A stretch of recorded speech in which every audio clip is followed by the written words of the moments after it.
This month I challenged myself to do calf raises every single day. The first 2 weeks I completed. However, if you do what you've always done, you'll get what you've always gotten. There had to be some sort of progression, even daily. So I increased the reps per set until I hit 50, 2 sets of 50. And then some days I would miss some and I would do sets of 75 to make up for the previous days. And then I would do sets of 100. And then I worked my way up to sets of 150 to make up for previous days. And past 100 is where it gets a little harder. I find that calves are easy to do every single day. However, some days I did feel like my toes were hurting, and other days I felt like my knees were a little stiff from locking out a little too many times. That in itself is a different matter. Doing them every day has helped me with technique and proper form management.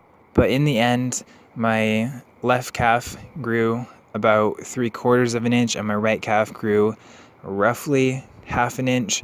My left calf has always been stronger and a little bit bigger, even though it might not look like it.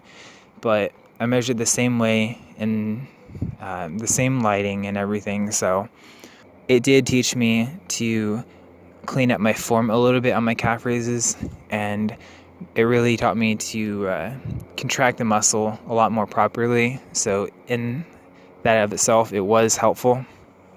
I did these as best as I could, and as I progressed through the weeks, I tried to do the full sets without holding on to anything, and sometimes I made it, sometimes I didn't, but it really helped my balancing muscles in my legs. I guess that would be obvious. I don't know. And on the last rep or two of the day, I would hold the contraction as high as I could for as long as I could, just to make sure that I was getting a proper, solid, strong contraction in the muscle.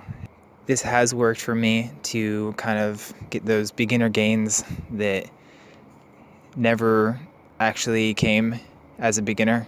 So I recommend you try this for 30 days, 100 calf raises, and it might not seem like much. If you truly think that it's too easy, you can do one-footed and you can add some weight if you'd like, but I would focus on doing these properly without leaning on anything, and more than anything, doing these, if you can, the full 100 in a row without leaning on anything, completely balanced and completely under control.